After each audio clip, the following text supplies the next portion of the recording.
Ustazah Afifah, mohon koreksinya Ustazah kalau ada yang salah dari Al-Fatihah. Bismillahirrahmanirrahim. Alhamdulillahi Rabbil Alamin. Ar-Rahmanir-Rahim. Maliki Yaumiddin. Iyyaka na'budu wa iyyaka nasta'in. Ihdinas siratal mustaqim. Siratal ladzina an'amta 'alaihim ghairil maghdubi 'alaihim waladdallin. Amin. Barakallahu fiik, Masya Allah. Iya. Untuk koreksinya nanti ya Bu Nina, insya Allah kita akan coba contohkan pengucapan atau pembacaan Al-Fatihah dengan baik, insya Allah. Barakallah. Baik, terima kasih Uni Nina yang telah membacakan sari tilawah surat pertama dalam kitab kita, surat Al-Fatihah. Kemudian acara di siang hari ini dilanjutkan oleh sambutan dari Ibu Ketua IPMI PD Depok, Bu Rosmawari Ismail, Sarjana Psikologi, atau bisa kita panggil dengan Bunda Ocha. Waktu dan tempatnya dipersilahkan Bunda Ocha. Bunda. Bismillahirrahmanirrahim. Maaf ya, baru bergabung. Nggak apa-apa, Agak troublemaker urusan. Aduh, maaf banget ya. Jadi, ya Bismillahirrahmanirrahim. Assalamualaikum warahmatullahi wabarakatuh. Waalaikumsalam warahmatullahi wabarakatuh. Oke, syukur alhamdulillah bisa akhirnya mengadakan acara kajian yang saya hormati, mentor yang kita cintai, Ustazah Afifah Tunisa, dan juga sahabat-sahabat yang sudah meng-create acara ini berjalan. Ini adalah perdananya kita mengadakan kajian dengan nama Meranti, merasakan Al-Quran dengan hati. Dengan hati ya, kadang-kadang suka terbalik, merasakan Al-Quran dalam hati. Nah, itu kadang-kadang kan kalau lagi nge-share di media sosial tuh dengan hati dan atau dalam hati itu memang beda banget ya. Bermaknanya sangat beda sekali dan sangat dalam sekali dengan hati. Dan di sini kepada Ustazah, mohon maaf sekali memang udah setahun kita menjalankan komunitas. Alhamdulillah ini baru hari ini kita perdana sekali Ustazah. Jadi mohon maaf kalau tadi juga kan dari Uni Nina mohon dikoreksi. Mungkin saya banyak juga nih Ustazah yang perlu dikoreksi dan insya Allah siap belajar, siap mengkoreksi diri juga kalau banyak salah-salah. Kalau cari duit mungkin bisa ya Ustazah. Tapi kalau untuk ilmu ini memang sangat nggak ada apa-apanya deh gitu, tapi nggak apa-apa, semua belajar, aku pribadi belajar, sahabat-sahabat juga berharap dengan adanya Meranti ini akan imbas ke diri kita sendiri, juga dalam berkomunitas, lebih adem ya, komunitasnya itu lebih adem, semuanya lurus niat karena Allah, gitu aja sih, mudah-mudahan lancar. Mohon maaf juga kepada Ustazah yang hadir belum banyak, karena perdana kita mengajak untuk kebaikan, mungkin harus ada ketukan atau apa ya dari Allah juga gitu yang bisa bergabung acara ini gitu. Mudah-mudahan karena ini perdana 12 juga udah syukur alhamdulillah, berharap dari anggota kita yang jumlahnya hampir 100 lambat laun juga pelan-pelan kita akan ajak. Amin. Kemudian kepada panitia saya sangat bersyukur sekali, ini adalah memang acara perdana kita dan mudah-mudahan buat pribadi sih khususnya memang gitu, dan bisa imbasnya ke komunitas. Terima kasih. Assalamualaikum warahmatullahi wabarakatuh. Waalaikumsalam warahmatullahi wabarakatuh. Terima kasih banyak Bunda Ocha yang selalu positif mensupport seluruh kegiatan IPMI PD Depok. Baik, untuk selanjutnya ada sambutan dari Ketua Bidang Dakwah dan Sosial seperti yang tadi saya sharekan di awal, program atau kajian meranti merasakan Al-Quran dengan hati ini merupakan inisiasi dari dua bidang, yaitu ke bidang dakwah dan sosial, juga bidang ekonomi, kreatif, wirausaha sosial, serta olahraga. Pertama-tama, sambutan dari Ketua Bidang Dakwah dan Sosial, yaitu Ibu Sandi Maulani. Waktu dan tempatnya dipersilahkan kepada Bu Sandy. Baik, terima kasih Mbak Irma atas waktunya. Bismillahirrahmanirrahim. Assalamualaikum warahmatullahi wabarakatuh. Waalaikumsalam warahmatullahi wabarakatuh. Alhamdulillah, summa alhamdulillah. Wassalatu wassalamu ala rasulillah wa ala alihi washabihi wassalam. Wala haula wala quwwata illa billahil aliyil azim. Amma ba'du. Alhamdulillah, senang sekali atas izin Allah kita bisa berkumpul di acara silaturahmi ini, acara kajian meranti merasakan Al-Quran dengan hati. Pada kesempatan ini saya juga berterima kasih kepada Ketua IPMI PD Depok, Ibu Rosmawari Ismail, Sarjana Psikolog, ya atas dukungannya pada kami untuk bisa melaksanakan acara ini. Kita doakan semoga Ibu Ketua selalu dalam keadaan sehat walafiat. Terima kasih juga kepada Ustazah Afifatunisa LC yang pada ini bersedia memberikan tausiahnya, memberikan pencerahan kepada kita, yaitu teman-teman kerabat IPMI.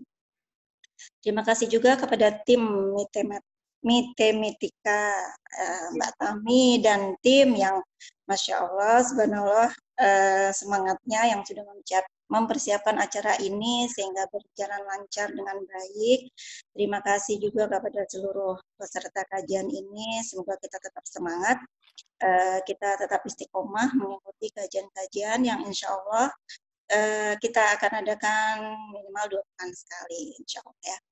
Dan alhamdulillah IPMI Depok ini sangat-sangat mendapat rezeki dari Allah ya, karena hari ini kita bisa melaksanakan kajian ini dan kita dipertemukan nih dengan Ustazah Kak Afifah ya, dipanggil dengan Kak Afifah. Ini adalah rezeki untuk kita semua ya, kita bisa belajar mengkaji ayat-ayat Allah, yaitu belajar mengkaji surat-surat cintanya Allah yang mana kehidupan kita itu banyak sekali jawabannya itu ada di dalam Al-Quran. Jadi tidak jauh-jauh, Allah sudah memberikan jawaban setiap permasalahan hidup itu ada dalam Al-Quran, dan melalui kajian ini insya Allah Ustazah akan memberikan tausiahnya, insya Allah. Dan saya sangat meyakini bahwa kita akan selalu didekatkan dengan apa yang kita cari. Dikatakan Allah itu dengan apa yang kita cari, dan alhamdulillah selama ini kita mencari, Allah dekatkan gitu, dan alhamdulillah kita sekarang sudah melaksanakan kajian ini. Amin. Untuk menyingkat waktu, mari kita Bismillah, mari kita sama-sama belajar. Semoga apa yang nanti disampaikan Ustazah bisa mudah dipahami, bisa mudah menjadi pelajaran hidup yang insya Allah untuk kedepannya untuk meraih ridho Allah. Gitu aja. Terima kasih. Jika ada kekurangan, mohon maaf. Wabillahi taufiq wal hidayah. Wassalamualaikum warahmatullahi wabarakatuh.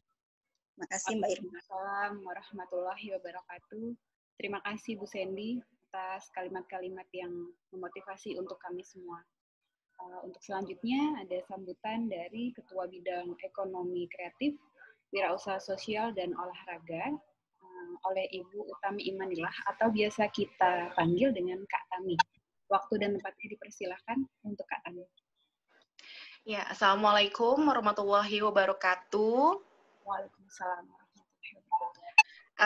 Baik, saya di sini tidak akan banyak-banyak sih, hanya ingin mengucapkan terima kasih kepada teman-teman IPMI yang sudah mau bergabung dalam acara meranti merasakan Al-Quran dengan hati, dan juga terima kasih untuk Kak Afifah. Ya, aku biasa manggil Kak Afifah karena Kak Afifah ini kakak kelasku dari SMP dan SMA, jadi biar lebih enak aku manggil Kak Afifah yang sudah mau menyempatkan diri untuk membimbing teman-teman IPMI Depok gitu. Jadi harapan kami di sini dan tim dakwah juga tim MITEK agar selain berbisnis kita juga bisa selain mencari dunia, kita juga mencari akhirat gitu. Jadi apapun yang kita lakukan, kalau misalkan berpatokan sama Al-Quran, insya Allah itu akan lebih berkah gitu.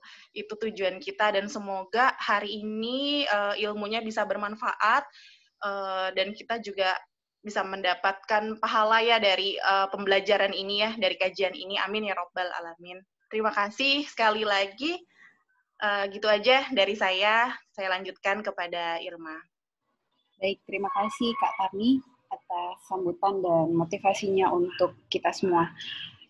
Sebelum kita masuk ke pokok materi hari ini, tema atau topik yang diangkat dalam kajian Meranti hari ini masih berupa awal atau topik dasar, yaitu pengantar tadabbur Al-Quran.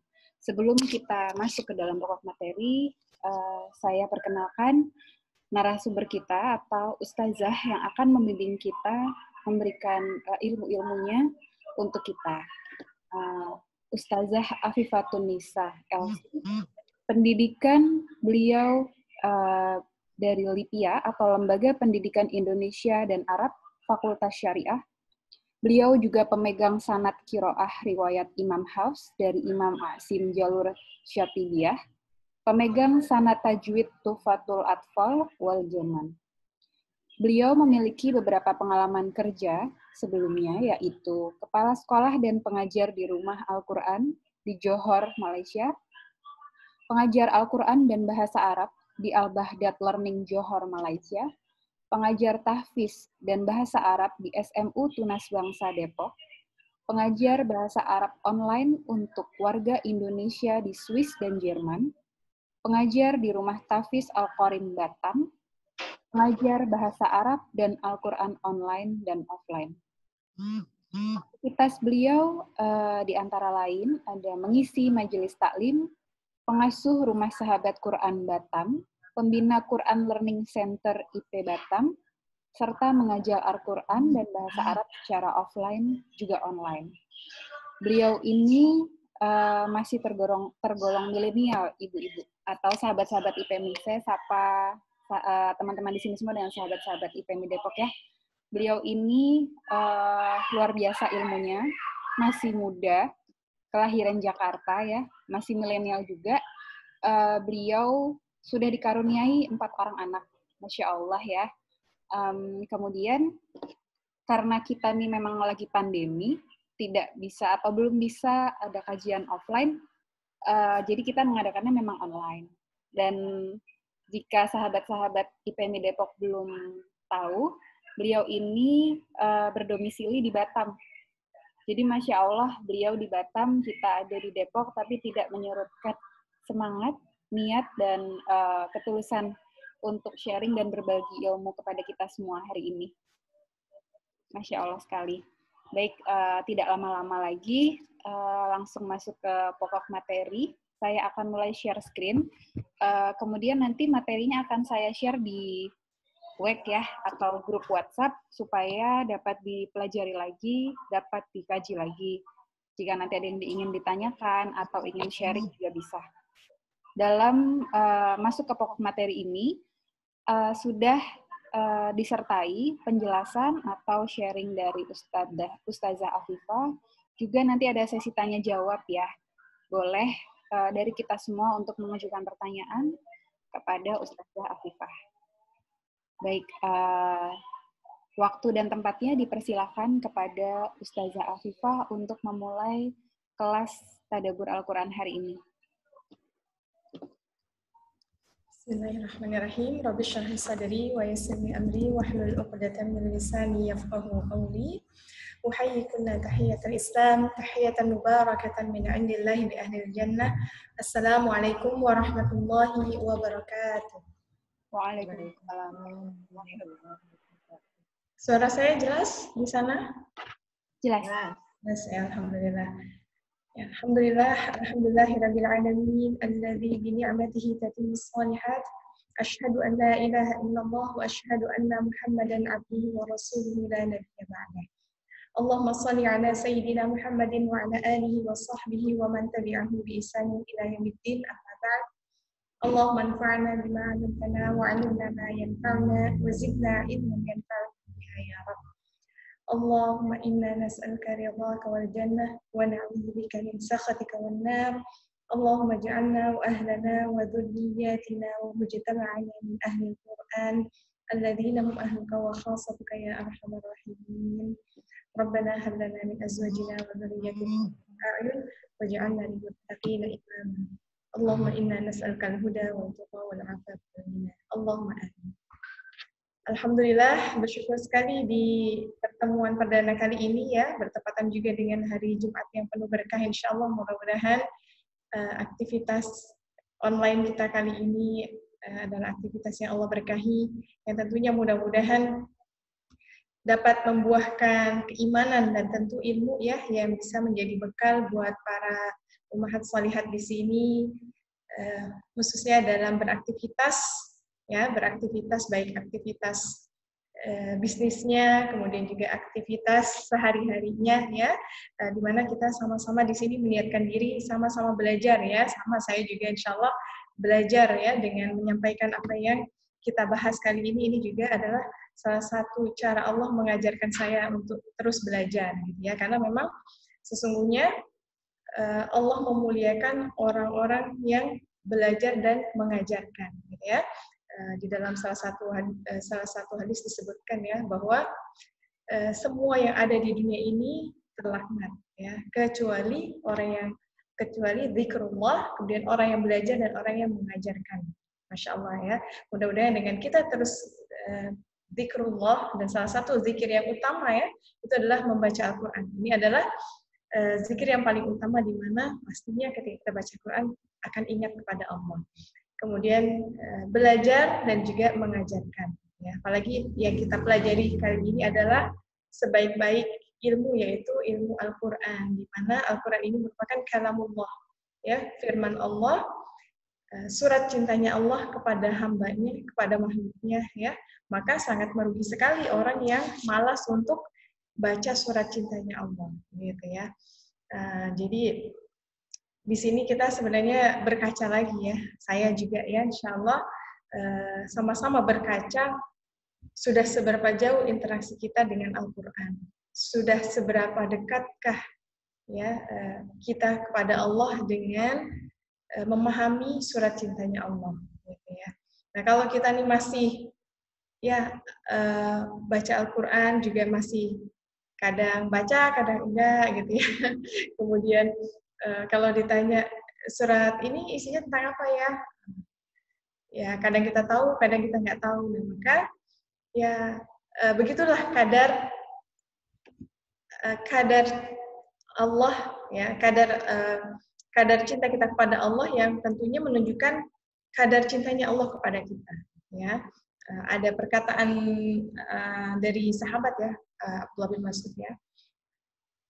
Kalau kamu ingin melihat seberapa besar kadar cinta Allah kepadamu, maka lihatlah bagaimana kadar cintamu kepada Allah dari apa? Dari bagaimana kadar kedekatanmu dengan Al-Quran, gitu ya.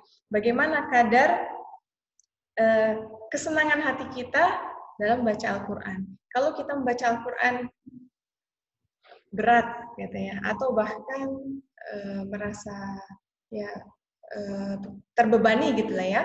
Karena buat apa sih baca Al-Quran gitu ya? Kayaknya menyita waktu sekali dan sebagainya. Maka ya seperti itulah kadar cinta Allah kepada kita. Tapi kalau kita suka membaca Al-Quran, suka mengkaji isi Al-Quran, dan merasa tenang ketika kita membaca Al-Quran, kajinya, ya, bahkan inginnya itu berlama-lama, maka insya Allah ini menjadi satu indikasi bahwa ya, Allah cinta kepada kita. Dan kita pun senang berdekatan dengan Allah dengan senantiasa mengkaji Allah kepada kita. Ya sama seperti kalau kita mencintai seseorang ya ibu ya, atau mencintai sesuatu lah ya. Tentunya kita akan senang untuk membaca surat surat cintanya gitu ya. Ya mungkin dulu ibu-ibu waktu lagi pengantin baru ya, atau lagi proses ta'aruf dulu sama suami ya. Kalau dapat SMS-nya tuh kan seneng banget ya. Terus bahkan kalau yang dapat surat cintanya tuh kadang suka buka-buka lagi surat cintanya dulu gitu ya, mengenang masa-masa dulu gitu ya. Dan juga kalau misalnya sedang berjauhan gitu ya, lagi LDR-an misalnya, sangat dinanti-nanti surat cintanya, dan kadang berapa kali gitu ya dibaca. Seperti itu ya, Masya Allah. Jadi begitulah salah satu analogi ya, ketika seorang cinta pada Allah, pasti dia akan merasa senang, merasa tenang, merasa ingin terus membaca surat cintanya Allah. Apalagi surat cintanya Allah ini terdiri dari 30 juz, gitu ya, 30 juz, kemudian terdiri dari berapa, ibu-ibu, berapa ayat? Kalau dulu zaman kita belum ada seperti ini ya, digital Quran, ya, itu kita beranggapan bahwa Al-Quran itu ayatnya 6 semua ya, 666 gitu ya.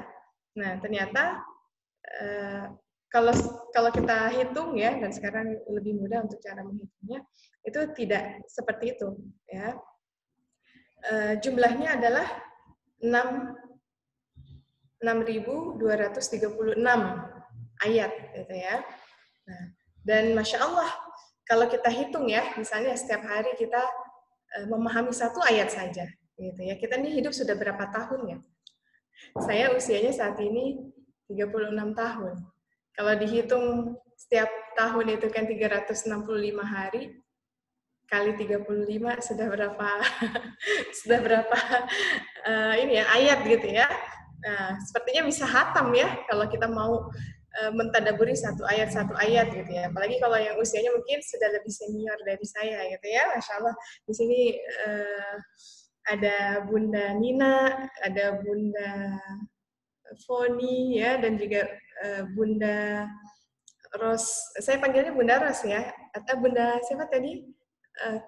Bunda Ocha ya, Masya Allah. Bunda Ocha. Nah, sepertinya bunda-bunda ini banyak yang lebih senior dari saya, dan tentunya saya juga akan banyak belajar dari para bunda nih ya, Insya Allah, terlebih lagi dalam hal bisnis. Ya, Insya Allah kita di sini saling menularkan ilmu ya, Bunda ya, Insya Allah mudah-mudahan jadi seimbang dunia akhirat ya. Dunianya dapat insya Allah, dan akhiratnya pun kita tidak ketinggalan, karena justru di dalam surat Al-Qasas ayat 77 Allah mengingatkan kita ya, wabtaghi fima ataakallahu ad-daral akhirah wa la tansa nasibaka minad dunya wa ahsin kama ahsanallahu ilaik. Ya, wala tabghi fil ardi fasad innallaha la yuhibbul mufsidin. Di dalam surat Al-Qasas ayat 77 ini Allah mengingatkan kita ya untuk wabtaghi fima ataakallahu daral akhirah. Carilah dengan apa yang Allah telah berikan kepadamu darul akhirah ya, kampung akhirat atau pahala di akhirat nanti. Ya, jadi itu yang harus kita tanamkan baik-baik ya Ibu-ibu. Dan ini jadi pengingat buat saya. Ini ayat ini begitu luar biasa ya ketika saya membacanya. Menjadi pelajaran buat kita nih. Yang kadang banyak orang yang sudah baca ayat ini tapi ternyata nggak begitu memahami, sehingga ya hidup di dunia ini benar-benar fokus cari uang saja ya, mengejar kenikmatan di dunia ini. Padahal sebenarnya hakikat kita diberikan berbagai macam kenikmatan di dunia ini. Nah, itu tadi kembali ke ayat 77. Wabtaghi fima ataakallahu daral akhirah, dan carilah dengan apa yang sudah Allah berikan kepada kalian berupa karunia-karunia Allah itu ya, kampung akhirat. Dengan apa? Dengan memanfaatkannya, menggunakannya, ya, membelanjakannya di jalan Allah. Ya, kesehatan kita digunakan untuk kita memberikan manfaat ya bagi umat ini ya, kemudian juga tentunya memberikan manfaat kepada masyarakat ya, ya baik dengan harta kita, dengan ilmu kita, dengan jiwa kita ya, fisik kita, dengan memberikan bantuan yang kita mampu ya, seperti itu. Kemudian kita niatkan itu semua adalah karena Allah gitu ya. Jadi memang justru ketika ibu-ibu ini dimudahkan oleh Allah untuk mendapatkan harta gitu ya. Nah, ini sebenarnya untuk mendapatkan pahala yang besar di akhirat nanti ketika membelanjakannya benar di jalan Allah. Ya, nanti insya Allah kita juga akan belajar bagaimana sih sebenarnya kaidah kita menginfakkan harta itu gitu ya. Nanti kita masuk di pembahasan surat At-Taubah ada lebih detailnya mengenai itu. Gitu ya, maka ya saya sangat apresiasi sekali inisiasi dari para bunda ya yang ingin mempelajari Al-Islam ini ya, bagaimana caranya, dan ternyata ya ketika kita diskusikan sepertinya lebih efektif kita langsung belajar dari Al-Quran gitu ya, karena terkadang kita ini ya sering baca Quran udah berapa kali hatam mungkin ya para bunda ya. Sudah berapa kali hatam ya, insya Allah. Apalagi bulan Ramadan, dikit lagi bulan Ramadan juga ya. Iya. Pastinya sudah berapa kali hatam. Tapi sayangnya terkadang kita nih sudah banyak hatam, tapi kalau ditanya isinya apa saja sih yang sudah kita baca, ini banyak yang geleng-geleng, nggak tahu, nggak paham, kayaknya bahasanya susah banget gitu kalau baca sendiri. Nah, maka dengan adanya agenda ini mudah-mudahan kita sama-sama belajar gitu ya, sama-sama kita kaji apa yang kira-kira sulit bagi bunda selama ini saya sudah pahami, insya Allah kita akan bahas ya, dan mudah-mudahan jadi ilmu yang berbuah amal ya, dan dengan inilah insya Allah umat Islam ya berusaha mengamalkan ilmunya, maka dia akan menjadi orang-orang yang beruntung di dunia dan di akhirat insya Allah. Ya. Nah, kemudian wabtaghi fi ma ataqallahu darul akhirah wa la tansa nasibaka minad dunya. Jadi di ayat ini kita diajarkan untuk kehidupan dunia kita cuma sekedar jangan sampai melupakan. Jangan sampai lupa bahwa kita hidup di dunia, jangan sampai akhirnya karena kita fokus ngejar akhirat akhirnya sampai di dunia ini kita malah jadi orang yang minta-minta, bergantung pada orang lain dan sebagainya. Ya, maka hendaklah kalau untuk dunia kita bisa tegak, ya, bisa sebagai bangsa yang terhormat ya, orang Islam yang punya kehormatan, gitu ya, bukan orang yang banyak minta-minta, tapi justru banyak memberikan manfaat buat umat. Ini yang diharapkan, gitu ya. Nggak hanya umat Islam saja, bahkan menjadi rahmatan lil alamin. Nah, setelah itu ya tentunya kalaupun banyak harta yang kita infakkan ya, itu insya Allah ini adalah bagian dari upaya kita mengejar akhirat. Jadi akhirat itu yang dikejar, dunia ini hanya sekedar jangan sampai kita lupakan. Jangan kebalikannya ya, kita mengejar dunia, akhirat cuma jangan sampai kita lupakan. Kebanyakan orang Islam nih malah kebalikan ya, kita ngejar dunia sampai mati-matian ya,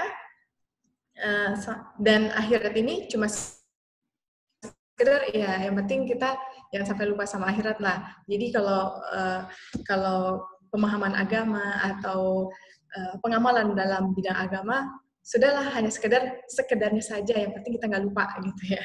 Nah ini jangan dibalik, agar apa? Agar kita menjadi orang yang beruntung sebagaimana yang disebutkan dalam Al-Quran. Dan juga masya Allah ya, di sini ibu-ibu ini adalah para pengusaha ya, masya Allah. Mudah-mudahan saya tertular juga, insya Allah ya. Terus terang nih kalau kesulitan saya ya, para bunda, saya juga waktu lagi tinggal di Johor itu menemani suami kuliah waktu itu, suka diminta oleh para tenaga kerja wanita di sana ya untuk bawain barang-barang untuk dijual di sana. Gitu. Dan ya dulu juga waktu SMP atau SMA ya, saya juga sambil jualan-jualan dan sebagainya, sudah mengalami hal itu juga. Tapi kendala saya, terkadang ini antara menuntut ilmu sama bisnis, itu kadang sesuatu yang tidak bisa saya ya, karena saya masih pelaku, belum buat sistem. Kalau sudah buat sistem, mungkin konsentrasinya akan lebih mudah gitu ya. Karena saya masih yang melakukan itu, jadi terkadang ya cukup menyita waktu juga yang tadinya mungkin bisa saya gunakan untuk belajar, untuk memurojaah hafalan saya dan sebagainya. Itu kesulitan saya. Jadi sampai saat ini ya masih belum terlalu banyak terjun di bidang bisnis seperti Ummahat yang Masya Allah ya. Mudah-mudahan Insya Allah kita bisa saling menularkan ilmu ya, Insya Allah. Sehingga saya berharap mudah-mudahan juga para bunda ini kedepannya bisa seperti sahabat Utsman bin Affan ya, Masya Allah, beliau adalah seorang ulama ya, seorang pemimpin negara ya, karena pernah menjadi khalifah juga, tapi Masya Allah juga seorang pengusaha yang sukses, Masya Allah. Dan juga mungkin para ummahat mengenal ada Imam Abu Hanifah, kenal ya, seorang ulama yang merupakan ini ya yang kita kenal sebagai mazhab Hanafi ya, mazhab Hanafi ya, Imam Abu Hanifah. Beliau itu adalah seorang gitu ya. Nah, ini saya sebenarnya juga pengen seperti itu, Masya Allah ya. Ini PR kita nih. Bagaimana kita menjadi seorang yang ya tentunya punya punya bisnis, tapi tetap ilmunya luar biasa. Tidak hanya ilmu dunia saja, tapi juga ilmu agamanya. Ya, Masya Allah. Mudah-mudahan kita berharap ini menjadi langkah awal yang sampai ke depannya mudah-mudahan Allah mudahkan kita untuk bisa sampai pada tahapan itu, Insya Allah. Allahumma amin. Kemudian di dalam surat An-Nur ya, Ibu-ibu mungkin bisa sambil dibuka ya, biar semakin memantapkan apa yang saya sampaikan. Surat An-Nur ayat 37. Ya, Allah berfirman di dalam ayat tersebut, Rijalul la tulhihim tijaratu wa la bay'un 'an dzikrillah. Ya. Silakan dibuka surat An-Nur ya. Maaf Ustazah, surat An-Nur itu surat keberapa? Surat ke-24 ayat 30. Ayat 37. Nah, insyaallah hafal suratnya nomor berapa? Jadi ya. Nah, nggak apa-apa, insya Allah. Mudah-mudahan dengan kita seperti ini, lama-lama akan terbiasa. Di awal mungkin kita, ini surat berapa ya? Iya. Surat berapa ya? Ini awalan. Tapi mudah-mudahan ibu-ibu ya dengan interaksi kita yang terus bertambah, kedepannya kita sudah semakin hafal, oh ini surat kesekian, ini surat kesekian, ada di halaman sekian. Jadi akan memudahkan kita untuk mencari. Gitu ya. Makasih Ustazah. Ya, bisa dibuka kalau di Quran yang standar pojok ya. Itu di halaman 355. Itu disebutkan di ayat tersebut, Rijalul la tulhihim tijaratun wa la bay'un 'an dzikrillahi wa iqamis shalah wa ita'iz zakah. Yakhafuna yawman tataqallabu fihi al-qulub wal absar. Ya. Rijalun. Ya. Orang la tulhihim yang tidak dilalaikan tijaratun dengan perniagaan perdagangan wala bay'un dan jual beli an dzikrillah dari mengingat Allah wa iqamis shalah dan mendirikan salat wa ita'iz zakah dan menunaikan zakat. Yakhafuna mereka takut yauman pada satu hari tataqallabu fihil qulub ya, ketika hati ya takut ya, tataqallabu fihi al-qulub, hati wal absar dan pandangan. Ya, kenapa? Karena melihat dahsyatnya azab Allah bagi orang-orang yang dilalaikan dengan perniagaannya dari mengingat Allah, mendirikan salat dan menunaikan zakat. Nah, ini ya. Ini Allah memuji di ayat ini sebenarnya ya, ada para sahabat ya. Dan tentunya sampai yaumil akhir nanti akan ada selalu orang-orang yang seperti ini. Siapa? Yaitu orang yang tidak akan dilalaikan ya perniagaan dan jual belinya dari mengingat Allah, zikrullah, dari baca Al-Quran, mendirikan sholat dan menunaikan zakat dari hartanya, dari perniagaannya. Nah, mereka itu adalah orang yang takut kepada Allah, takut akan azab Allah di mana nanti di yaumil akhir orang yang menimbun hartanya, enggan untuk menunaikan zakatnya, bahkan melalaikan panggilan Allah, lebih mengutamakan jual belinya, ya, kelak di yaumil akhir akan diberikan siksa yang naudzubillah, ya, tidak bisa terbayangkan siksanya, tentunya sangat dahsyat sekali, ya. Nanti kita akan bahas lebih detailnya di ayat-ayat yang Masya Allah di dalam Al-Quran itu. Kalau saya ini terus terang, ini saya menyampaikan pengalaman pribadi saya. Saya sebenarnya tadi sudah dijelaskan oleh Tami, ya. Saya kakak kelasnya Tami, dulu sekolahnya di sekolah umum yaitu SMA 1 Depok, gitu ya. Dimana kebayang ya Tami, ya, orang SMA gitu, kita di sana nggak belajar bahasa Arab, ya. Dan alhamdulillahnya saya diberi hidayah oleh Allah di saat saya SMA itu, saya merasa perlu menambah ilmu gitu, dan ayah saya menawarkan saya untuk belajar, mau nggak nih belajar bahasa Arab gitu ya.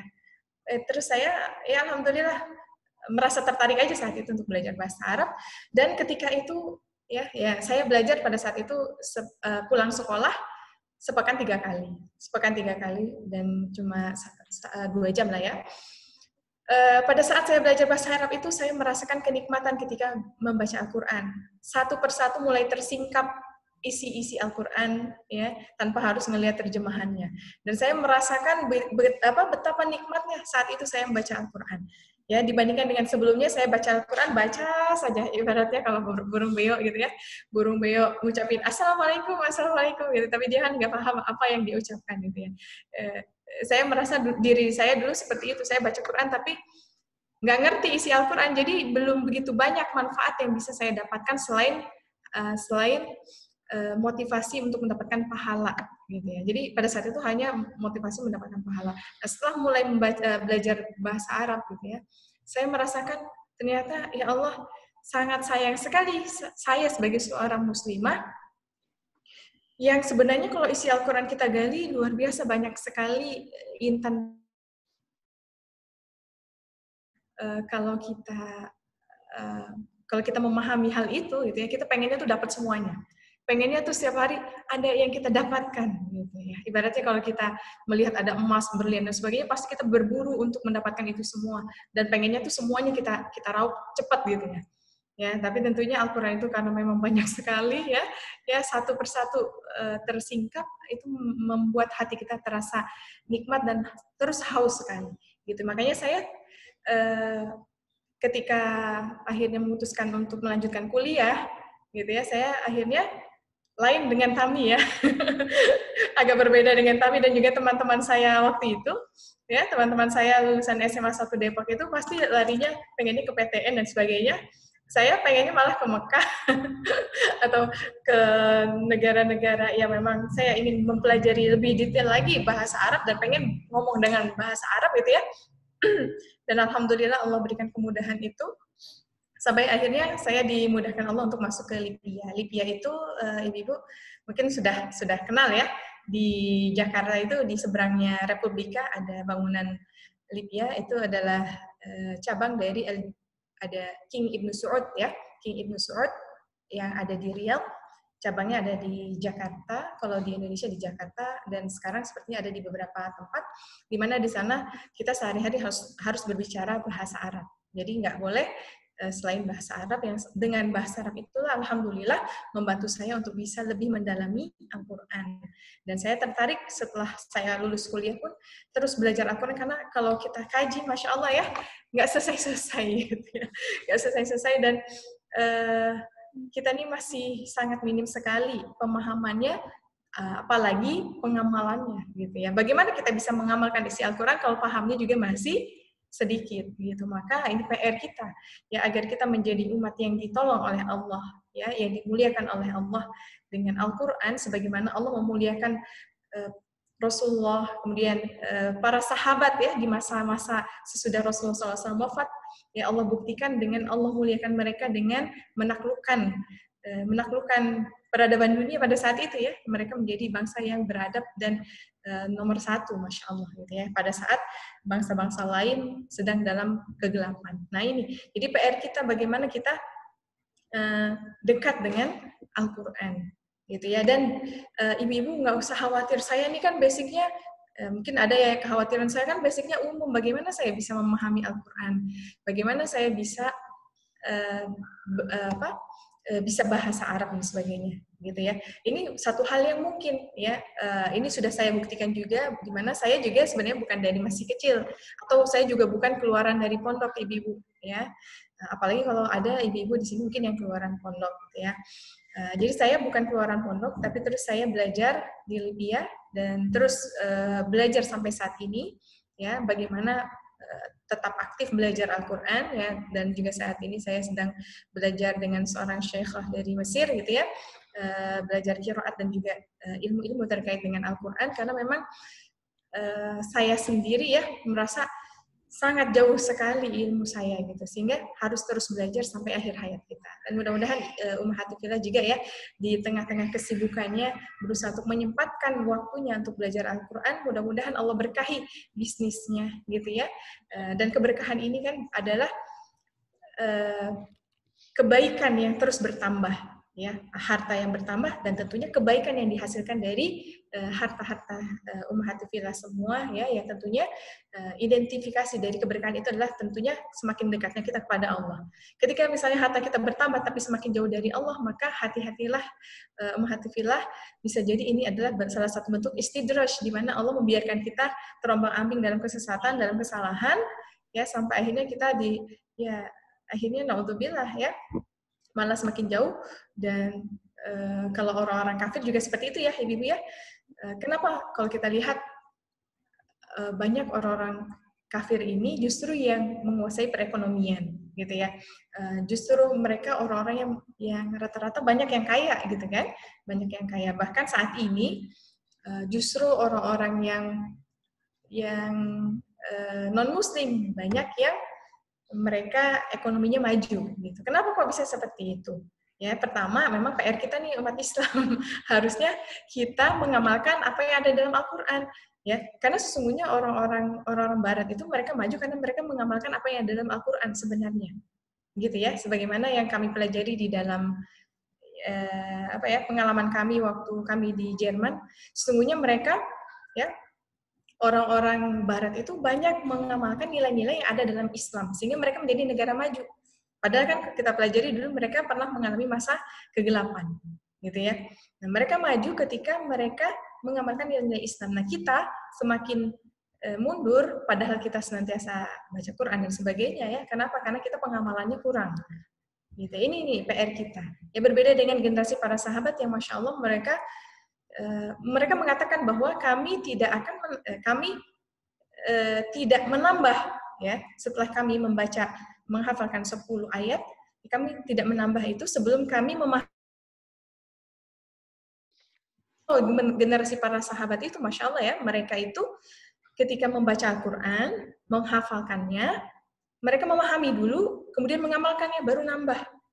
Ya, kalau kita kan baca aja gitu ya, paham juga enggak gitu ya, atau paham baru sedikit, kemudian pengamalannya juga masih jauh gitu ya. Ini PR kita bersama, termasuk saya juga ya.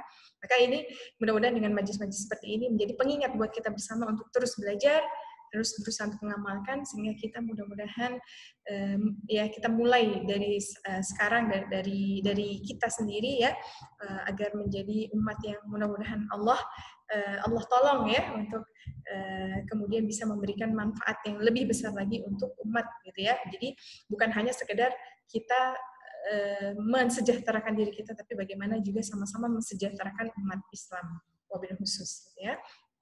Oke, ini pengantar sebenarnya, tapi Masya Allah sudah jam 2:13 ya. Dan tadi Mbak Irma, boleh minta tolong Mbak Irma ya, slide-nya. Nah, ini sebenarnya sudah dibuatkan slide-nya, pengantar dalam mentadaburi Al-Quran, di mana di sini disebutkan ya. Nanti mungkin saya menyampaikan sebagian saja, sisanya silakan dibaca, difahami. Nanti kalau ada yang ingin ditanyakan, boleh silakan ditanyakan ya. Jadi di awal ini saya ingin menjelaskan bahwa Ahlul Quran gitu ya, Ahlul Quran. Siapakah Ahlul Quran? Mungkin sering kita mendengar Ahlul Quran nih, mereka ahli Quran, ahli Quran. Ya kalau zaman sekarang banyak yang mengatakan bahwa orang yang hafal Quran itu pasti Ahlul Quran. Ya, jawabannya Ya, tidak mesti orang yang hafal Quran itu pasti ahlul Quran. Dan tidak mesti orang yang belum hafal Quran semuanya itu bukan ahlul Quran. Jadi siapa sebenarnya ahlul Quran? Ya, Imam Ibnu Qayyim Al-Jauziyah dalam kitab Zadul Ma'ad, ini kitabnya Masya Allah bagus sekali untuk ibu-ibu miliki juga ya, di mana menjelaskan bagaimana Rasulullah SAW mulai dari aktivitasnya sehari-hari, kemudian juga sunnah-sunnahnya, kemudian sejarahnya dan sebagainya. Kitab bagus sekali, ada beberapa jilid ya, kitab Zadul Ma'ad. Dan di antara isi kitab Zadul Ma'ad, beliau menjelaskan mengenai siapa itu ahlul Quran, yaitu orang yang memiliki ilmu tentang Al-Quran dan mengamalkannya, meskipun ia belum hafal di luar kepala. Ya, adapun orang yang hafal tapi tidak memahami, apalagi tidak mengamalkannya, maka ia bukan termasuk ahlul Quran, meskipun pelafalan huruf-hurufnya setepat, maaf ya ini typo mimnya M-nya setepat bidikan anak panah. Ya. Jadi walaupun ada orang qori ya, kita mungkin sampai terhanyut dengan bacaannya gitu ya. Dia begitu luar biasa bacaan Al-Qur'annya ataupun begitu hafal Al-Quran, tapi ketika orang ini tidak mencerminkan akhlak Al-Quran, tidak mengamalkan isi Al-Quran, maka sesungguhnya orang ini bukanlah ahlul Quran yang disebutkan dalam salah satu hadis, Inna lillahi ahlina fil ard. Sesungguhnya Allah memiliki keluarga di bumi ini. Kemudian para sahabat bertanya, Man hum ya Rasulullah? Siapa mereka ya Rasulullah? Kemudian Rasulullah SAW menjawab, Hum ahlul Quran, ahlullah wa khasatuh. Ya. Mereka adalah ahlul Quran, mereka adalah ahlullah, keluarganya Allah, wa khasatuh, orang-orang spesialnya, orang-orang istimewanya Allah. Ya, orang yang tentunya memiliki kedudukan khusus di sisi Allah. Mereka orang yang ahlul Quran ini bukan hanya orang yang hafal Quran saja. Ya, tentu lebih bagus lagi orang yang hafal Quran, ya, kemudian juga mengamalkan isinya. Tapi bukan berarti hanya orang-orang yang hafal Quran saja. Jadi ada harapan di hati dia, harapan bagi kita nih ya, saya juga ada juga orang di sini menjadi ahlul Quran, orang-orang spesialnya, di mana tentunya kita nih Ibu ya pasti juga akan berbahagia kalau kita menjadi orang-orang spesialnya seorang raja misalnya ya, yang punya kekuasaan, punya harta, punya semuanya di dunia ini. Tentu kita akan bahagia ketika kita punya kedudukan spesial di mana apa yang kita inginkan itu ya akan mudah untuk kita dapatkan. Ya. Nah, apalagi kalau misalnya kita dekat dengan yang menciptakan alam semesta ini, yang mempunyai semua ini, yang maha kaya dan sebagainya, ya tentunya satu kebahagiaan tersendiri ketika kita dimasukkan ke dalam golongan keluarganya Allah, orang khususnya, dan tentunya Allah pasti akan memberikan yang terbaik untuk orang-orang khususnya itu. Nah, ya di sini jika seorang hafiz tidak memiliki kemauan untuk memahami Al-Quran, maka ia tidak termasuk golongan orang alim dan faqih atau ahlul Quran. Ya, kemudian selanjutnya, Mbak Irma. Nah, ini ibu-ibu ya, pertanyaan penting juga. Ya, pertanyaannya ada kisah ya.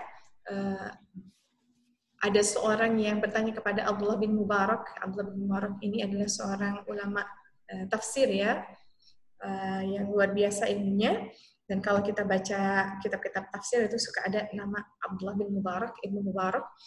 Nah, beliau waktu itu pernah ditanya oleh seseorang, ya. Pertanyaannya begini. Wahai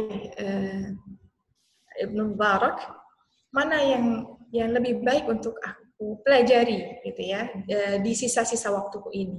Apakah Al-Qur'an ataukah mempelajari ilmu? Abdullah bin Mubarak apa? Ya, ditanya, ya beliau ini ditanya, apakah bacaan Al-Quran pada saat sholat sudah betul? Gitu ya.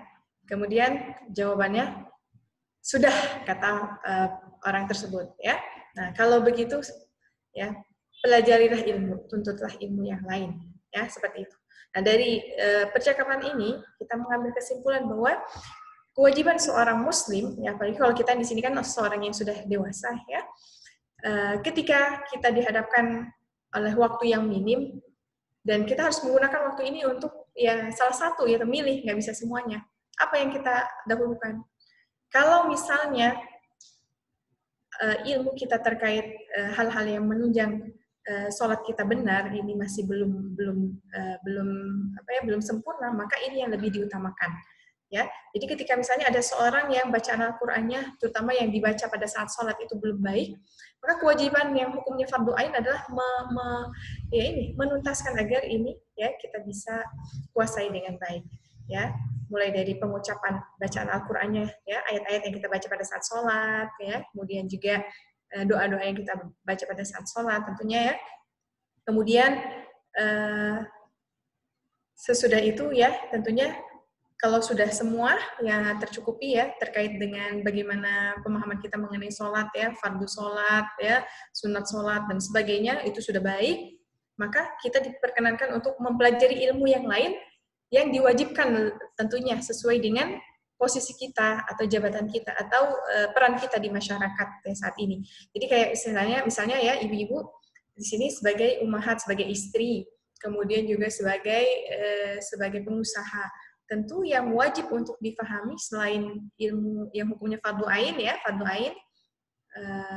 ain ya termasuk yang fardu ain sholat kan ya hukumnya fardu ain semua yang hukumnya fardu ain itu harus kita kuasai ya sebagai seorang muslim yang baik. Kemudian juga tambah lagi karena kita sebagai seorang istri berarti kan terkait dengan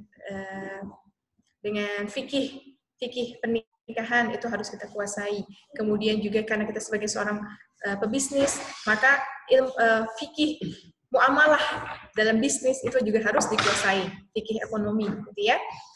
Kemudian juga ya sesudah misalnya ya yang fardu ain ini sudah terpenuhi, maka kita ketika ada waktu lagi, gitu ya, kita juga dipersilakan untuk mempelajari ilmu-ilmu yang hukumnya fardu kifayah.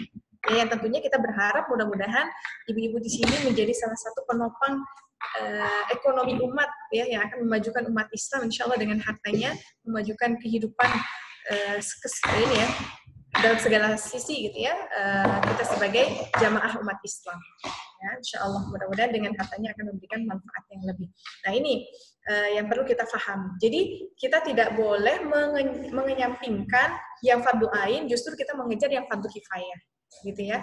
Nah, jadi misalnya nih karena ibu-ibu adalah seorang yang pebisnis. Mungkin bagi seorang yang bukan pebisnis, ilmu-ilmu terkait yang ekonomi ya, muamalah ekonomi itu hukumnya belum fardu kifayah buat mereka. Hukumnya hanya sekedar sunnah saja gitu ya. Atau bahkan ada yang cuma yang sampai pada boleh saja gitu ya. Tapi ketika ibu-ibu di sini adalah seorang yang pebisnis, maka ini wajib untuk difahami agar bisnisnya berkah, tidak keluar dari syariat Islam gitu ya. Karena kalau nanti bisnisnya ada sesuatu yang di dalamnya mengandung hal-hal yang yang diharamkan gitu ya, maka bisa jadi keberkahan itu akan hilang dan justru malah dosa yang didapatkan. Naudzubillah. Ya. Nah, seperti itu. Nah, kemudian nih di sini ya kita sudah pahami kaidahnya. Nah, kemudian nanti penghalang tadabbur Al-Qur'an mungkin bisa dibaca ya, Mbak Irma dan Ummahat yang lain, silakan bisa dilanjutkan lagi. Nah, sebelumnya tadi ya. Nah, jadi di dalam surat Al-Muzammil ayat 4 ini ya, kita diperintahkan oleh Allah ya, warattilil Qur'ana tartila. Ya, bacalah Al-Qur'an dengan tartil. Ya, kalau kita baca surat Al-Muzammil di situ Allah berfirman, ya ayyuhal muzammil qumil laila illa qalila nisfahu aw inqus minhu qalila aw zid 'alaihi warattilil Qur'ana tartila. Nah, itu ya. Nah, kita diperintahkan untuk membaca dengan Al-Qur'an dengan tartil. Apa itu tartil? Ya, jadi tartil itu adalah ya tartil dan tadabbur ya, walaupun sedikit bacaannya itu lebih baik daripada membaca Al-Qur'an dengan cepat dan banyak ya, karena maksud dari membaca Al-Qur'an adalah memahaminya dan mentadabburinya dan beramal dengannya. Ya, jadi tilawah dan menghafalkan Al-Qur'an itu adalah wasilah untuk memahami maknanya. Ya, memahami Al-Qur'an dan mentadabburinya itu akan membuahkan keimanan. Ya, adapun tilawah tanpa memahami dan mentadabburinya itu dilakukan oleh orang yang baik maupun jahat, orang mukmin maupun juga munafik, semua bisa baca Al-Qur'an. Tapi yang memahami Al-Qur'an ya yang akan membuahkan keimanan itu adalah orang-orang yang beriman. Dan di dalam Al-Qur'an ya, selain di ayat ini juga kita ada beberapa ayat ya memerintahkan kita untuk mentadabbur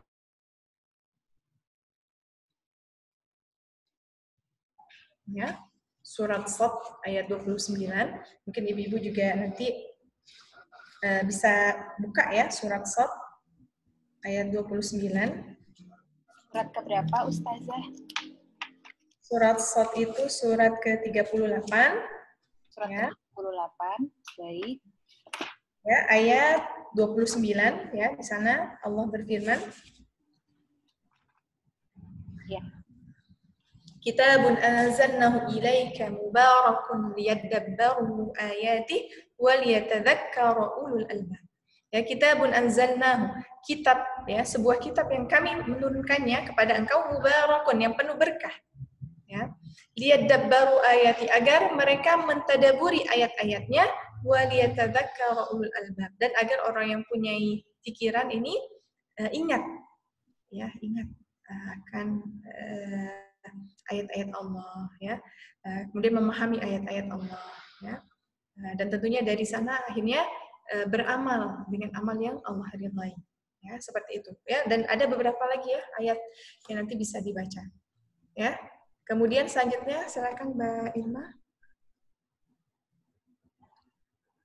Nah ini ya, tingkatan manusia itu ada 4 tingkatan, ada yang ahlul Quran dan juga iman. Ya, dia senantiasa baca Quran dan juga membuahkan keimanan dengan apa yang dia lakukan dengan Al-Quran. Kemudian ada yang tidak diberi Al-Quran tapi diberi iman. Ya, dia beriman tapi masih jauh dari Al-Quran, nggak suka baca Al-Quran. Bagaimana?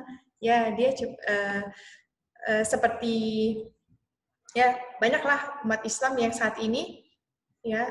Mereka adalah orang yang percaya akan adanya Allah dan sebagainya, tapi mereka masih jauh dari Al-Quran. Ya, baca Al-Quran mungkin hanya pada saat bulan Ramadan saja, atau baca Quran mungkin pada saat malam Jumat saja, Yasinan atau hari Jumat gitu ya.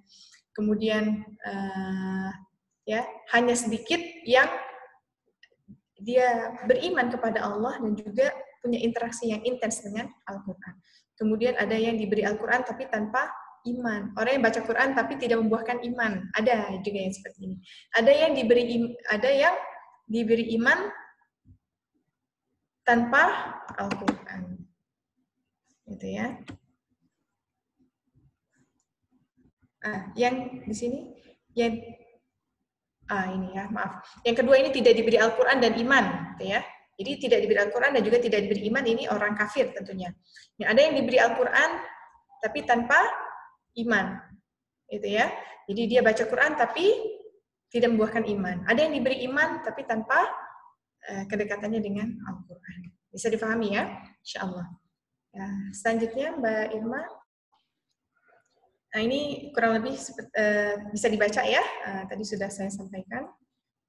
Ya, dan tentunya keutamaan mentadabbur Al-Quran banyak sekali ya.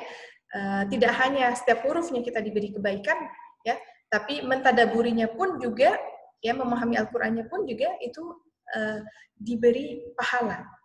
Ya, apalagi sampai tahap mengamalkan dan juga sampai mengajarkannya kepada orang lain. Ya, ini bisa dibaca. Silakan selanjutnya Mbak Irma. Lanjut ya. Nah ini tips dan triknya juga bisa dibaca ya. Nanti kalau kurang paham bisa ditanyakan selanjutnya. Ya ini ya. Sepertinya sisanya boleh dibaca aja ya. Dan saya tadi ada PR dari Bu Nina. Tadi Bu Nina pengen dibetulkan. Saya ingin kasih contoh membaca surat Al-Fatihah. Apalagi Al-Fatihah ini adalah surat yang selalu kita baca pada saat sholat ya. Dan tadi hukumnya fardhu ain untuk kita betul baca ayat-ayat yang kita pakai pada saat sholat. Ya.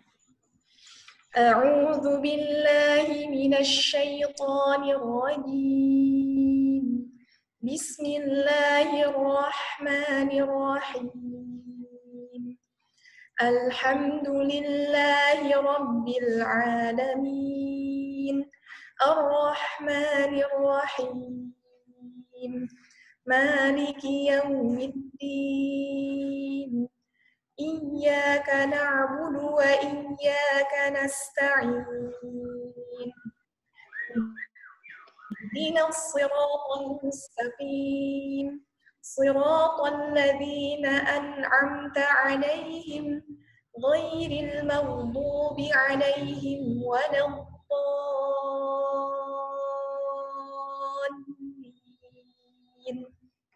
Iya. Seperti itu surat Al-Fatihah ya. Saya coba jelaskan kesalahan-kesalahan yang sering terjadi ya dalam pembacaan surat Al-Fatihah atau pengucapan surat Al-Fatihah. Mulai dari ta'awudz ya. Ketika kita sholat kan kita baca ta'awudz tapi bacanya pelan ya. A'udzubillahiminasyaitonirrajim. Nah, kalau kita lagi baca Quran, ta'awudz ini kadang suka terjadi kesalahan ketika mengucapkan a'udzu. A itu hamzah keluar dari tenggorokan bawah, a. Kalau ain keluar dari tenggorokan tengah. A'u.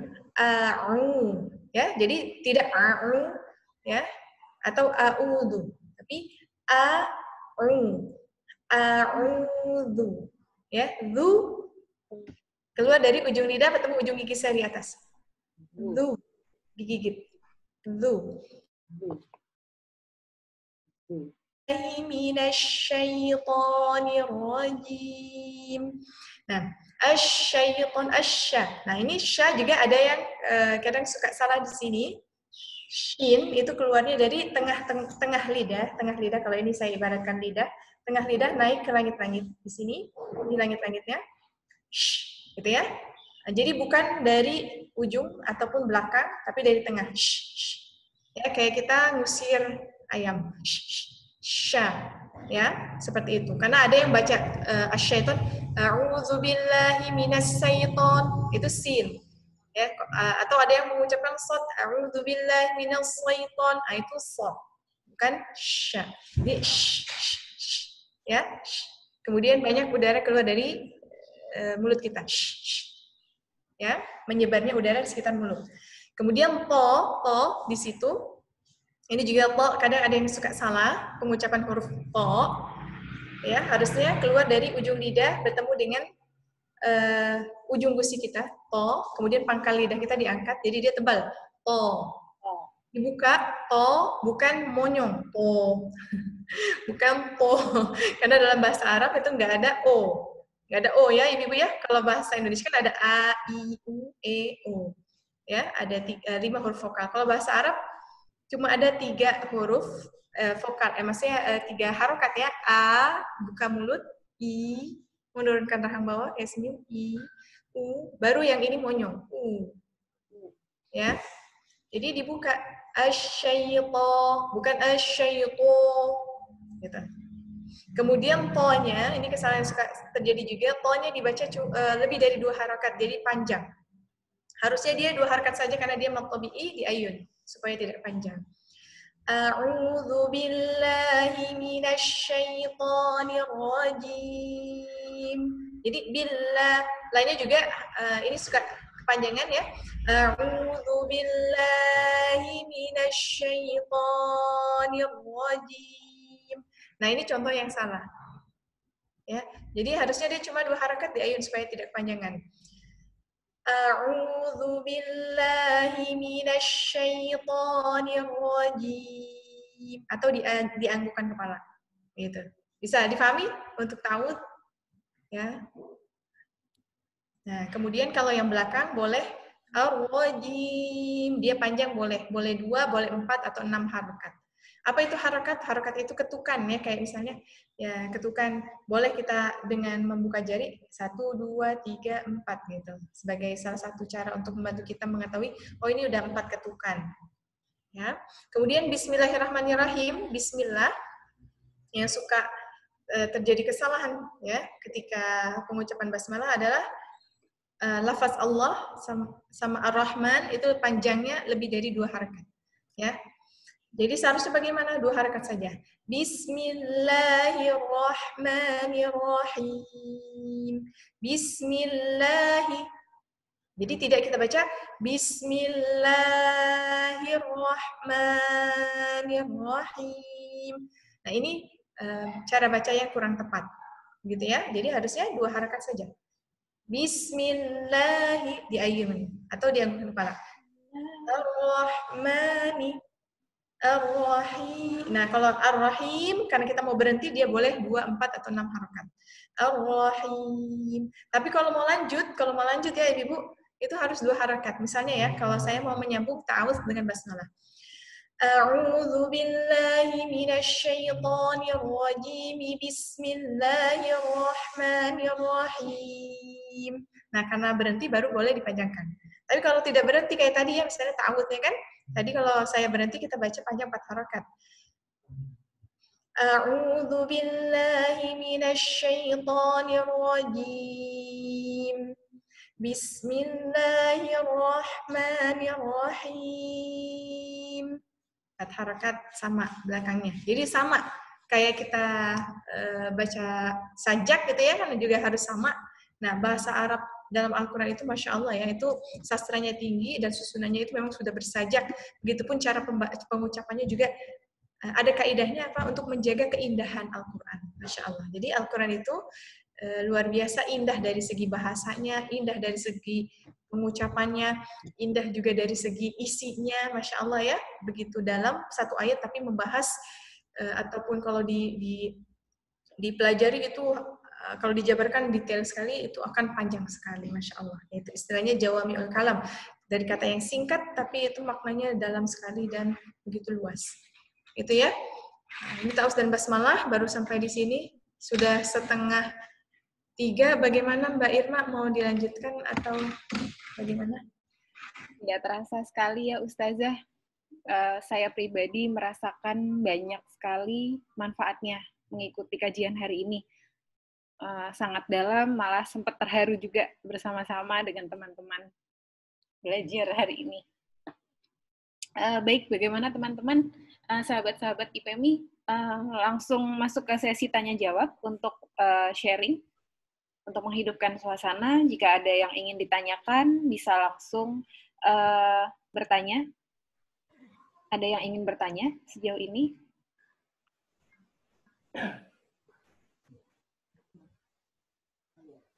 Saya, Mbak. Baik. Bu Dewi ya. Dipersilakan Ibu Dewi, mohon maaf suaranya agak dikeraskan sedikit ya. Ya. Silakan Ibu. Assalamualaikum warahmatullahi wabarakatuh. Waalaikumsalam warahmatullahi wabarakatuh. Iya betul ya, suaranya Bu Ustazah lembut, enak didengarnya, terus cantik ya seperti orangnya. Allah luar biasa. Ini saya pengen bertanya. Tadi pada saat pengantar sempat disinggung sedikit mengenai istirahat ya, Bu Ustazah ya. Itu mengenai istirahat itu bedanya dengan bedanya dengan ujian atau azab atau apa itu istirahat ya. Terus contohnya misalkan gini, ada orang yang ibadahnya luar biasa, tapi dia ekonominya secara materi lemah, terus kemudian yang sakit-sakitan gitu. Nah itu beliau ini lagi diuji atau lagi diazab. Terus ada yang ibadahnya enggak jelas gitu ya, enggak jelas pada umumnya ya gitu, enggak jelas, kategori tidak kurang bagus gitu. Apalagi seperti tadi disebutkan seperti orang kafir, non muslim ya, non muslim. Nah itu kok yang sukses secara materi, sukses hidup rumah tangganya, sukses segalanya gitu. Nah itu apa dia sedang diuji atau diistidrat gitu. Satu contoh lagi, misalkan pada saat terjadinya tsunami dulu di Aceh ya, itu kan semuanya Muslim, hampir semuanya Muslim. Nah dan bahkan hukumnya pun pakai hukum Islam gitu. Tapi terjadi bencana di sana. Nah itu di sana itu apa itu lagi diazab atau diuji atau diistidrat gitu. Mohon penjelasannya ya Bu Ustazah. Terima kasih. Baik, terima kasih Ibu Dewi. Adakah sahabat-sahabat IPMI lainnya, bunda-bunda yang ingin bertanya?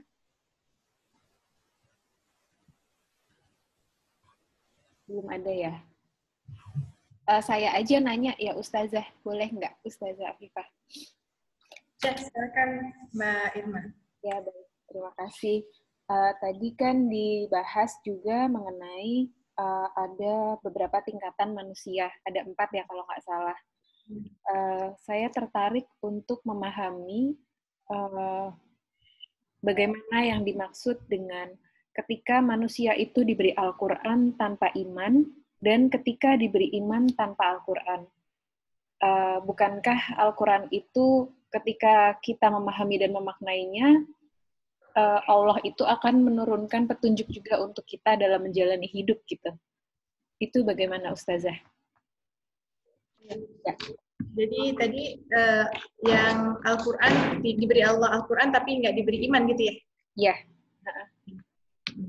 Dan diberi iman tanpa Al-Quran. Kalau diberi iman tanpa Al-Quran gitu ya? Ada 2 poin ya, yang Al-Quran tanpa iman, juga iman tapi tanpa Al-Quran. Ya, okay, baik. Ada yang lain? Atau sebelum Ustazah jawab? Ya. Ada yang lain yang ingin bertanya sebelum jawab biar dikumpulkan? Ya, Mbak Nina. Ya, nah, baik. Silakan Uni. Assalamualaikum warahmatullahi wabarakatuh. Waalaikumsalam warahmatullahi wabarakatuh. Saya tadi tertarik itu dengan slide-slide awal yang menyatakan Al-Quran itu sangat baik diajarkan kepada anak kecil. Nah, itu saya sendiri basicnya juga sekolah umum, sampai kuliah pun umum banget, tapi alhamdulillah kemarin masih ada kesempatan untuk belajar tahsin dari nol lagi, tapi rasanya telat sekali. Kalau bisa waktu diputar kembali pengennya belajar dari kecil gitu. Cuman kan tidak semua anak-anak itu punya informasi dari orang tua atau dari lingkungannya sampai ke seperti orang-orang seperti Ustazah Afifah gitu. Nah, kalau di saya ini kan saya masih punya anak kecil-kecil, masih 6 tahun, masih 4 tahun.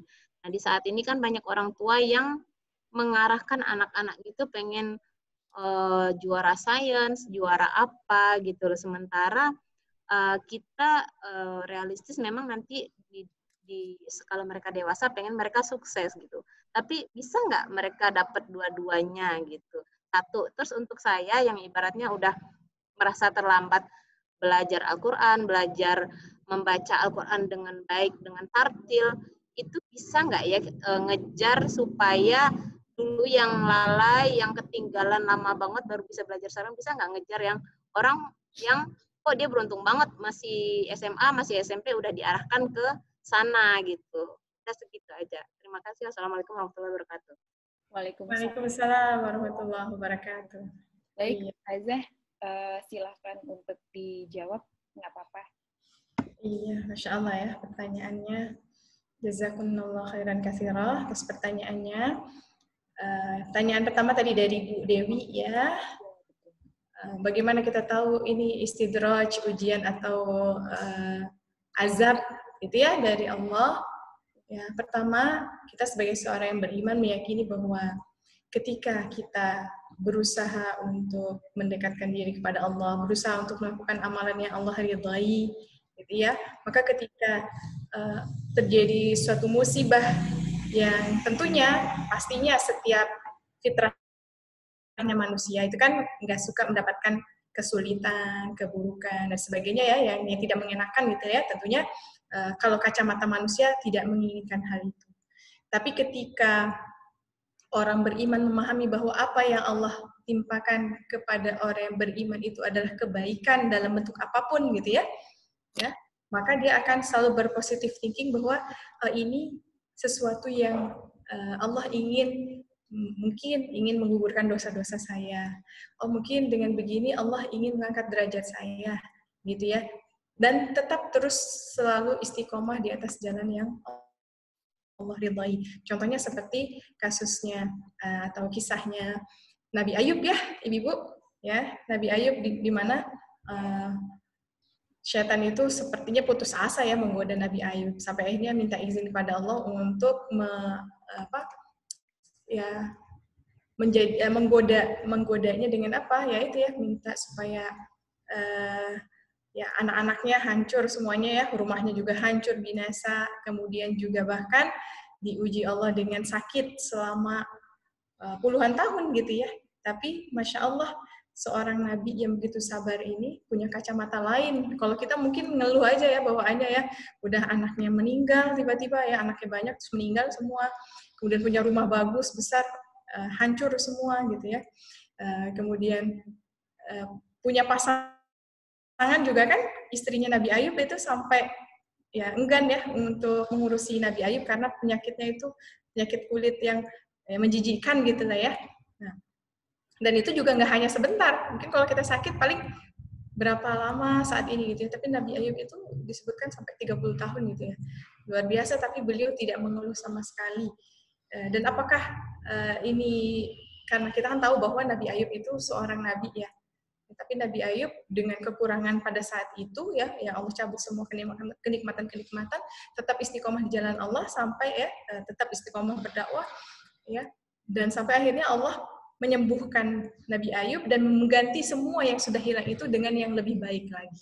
Nah, ini jadi pelajaran berharga bahwa kalau kita sebagai seorang yang beriman, kita meyakini kalau misalnya ada orang yang beriman, taat, beribadah kepada Allah, kemudian ya ditimpa kesakitan, ataupun kemelaratan, dan sebagainya, ini hakikatnya ujian untuk menggugurkan dosa-dosa mereka, mengangkat derajat mereka di sisi Allah, dan apakah kesempitan ini membuat mereka semakin apa ya, istilahnya malah berpaling dari Allah, udahlah ninggalin Allah aja lah gitu misalnya. Ada orang yang sampai seperti itu ya, sholat ternyata malah nggak membuat dia kaya, karena memang bukan sholat itu yang membuat dia kaya gitu kan. Ya, ini harus dipahami bahwa sholat itu adalah bentuk ketundukan dia kepada Allah, ketaatan dia kepada Allah. Ya, adapun untuk menjadi seorang yang Allah lapangkan dalam hartanya, ya tentu harus ada ikhtiar. Nah, ya, yang penting adalah orang beriman itu mengupayakan ikhtiar yang mungkin. Ketika misalnya dapatnya sudah ikhtiar maksimal, dapatnya segitu, nah itu disyukuri karena memang masing-masing orang punya takdir berbeda, jatah rezekinya gitu. Nah, jadi itu seperti itu bagi orang yang beriman. Nah, adapun orang yang kafir, ya orang yang kafir, tentu Allah juga sudah mentakdirkan kenikmatan yang akan Allah berikan pada setiap makhluknya Allah. Karena memang Allah sudah menjamin rezeki bagi setiap makhluknya, termasuk binatang melata atau binatang yang kecil sekalipun itu sudah dijamin rezekinya oleh Allah, baik dia kafir atau tidak. Tapi kalau seluruh alam semesta ini kan, yang ada di alam semesta ini semuanya beriman kepada Allah ya, tunduk kepada Allah ya, hanya manusia aja nih, atau bangsa jin ya, yang ada yang sebagiannya kafir. Tapi tetap Allah berikan. Allah Ar-Rahman, Maha Pengasih.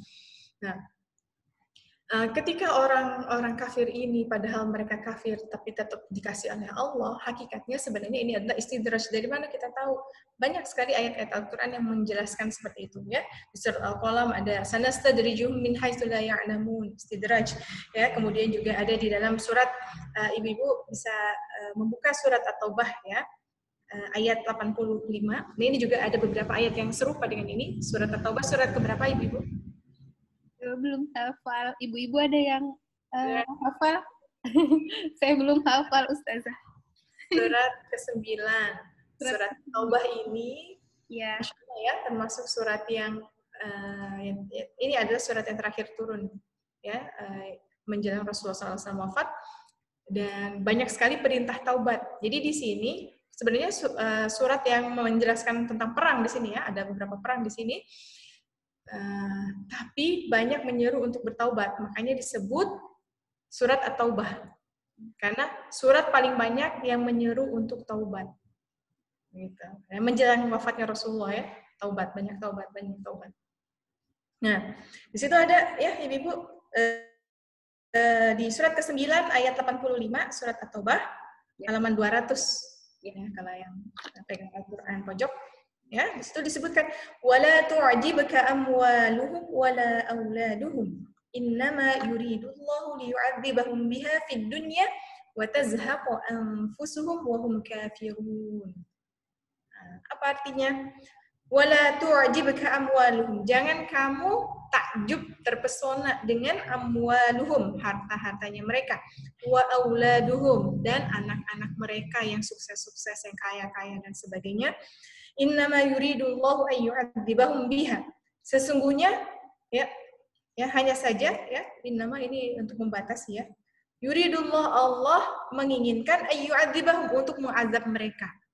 Biha, dengan harta dan anak-anaknya itu. Fid dunya, di dunia. Wa tazhaqu anfusuhum. Ya, dan agar nyawa mereka melayang, wa hum kafirun, sedangkan mereka dalam keadaan kafir. Masya Allah. Gitu ya. Ini jelas sekali. Ini surat At-Taubah ini menjelaskan banyak sekali mengenai orang kafir dan orang munafik. Gitu ya.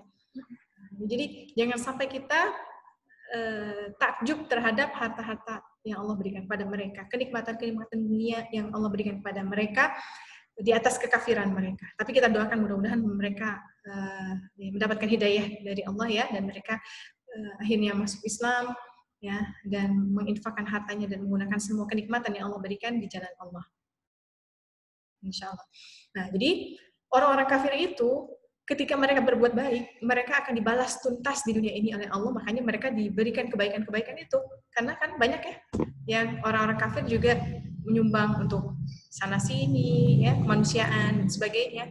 Itu nanti Allah balas langsung di dunia ini. Dengan apa? Mereka diberikan kekayaan, ya, kemudian kesuksesan, anak-anaknya juga jadi anak-anak yang sukses dan sebagainya. Itu Allah ingin tuntaskan di dunia ini, kenikmatan, ya, yang merupakan salah satu sunatullah ya, tidak ada balasan kebaikan melainkan kebaikan juga. Maka Allah akan membalas setiap kebaikan dengan kebaikan. Tapi kalau orang Islam, orang yang beriman, terkadang melakukan kebaikan, nggak ada yang ngelihat, ya, ada yang Allah balas juga di dunia ini. Ada yang Allah tangguhkan, nggak dibalas di dunia, ditahan nanti di akhirat. Kenapa? Karena ingin memberikan yang lebih baik lagi. Gitu. Sama ya seperti kita misalnya berdoa. Kadang ada yang doanya benar-benar dikabulkan seperti apa yang kita doakan, ya, kita minta, ya. Tapi ada yang berdoa justru mendapatkan yang lain, gitu. Ya, tapi bisa jadi yang lainnya itu sebenarnya lebih baik, kayak misalnya dihindari dari musibah yang harusnya dia dapat musibah itu. Tapi karena doanya itu, ya, yang selalu dia minta kepada Allah, jadi penghalang dia dari musibah, ya. Atau benar-benar nggak dapat di dunia, ditangguhkan di akhirat, dan tentunya pasti lebih bagus lagi, lebih banyak lagi, dan lebih nikmat lagi. Ya, seperti itu. Sudah terjawab, Bu Dewi? Gitu ya. Makanya nih Ibu-ibu, saya sebenarnya sangat senang sekali kita sama-sama tertarik untuk mengkaji Al-Quran. Kenapa? Karena pasti ketika buka Al-Quran, ya Allah ternyata ada jawabannya ya di sini ya. Kemana aja kita gitu. Kemana aja. Gitu. Ya, jadi saya nih merasa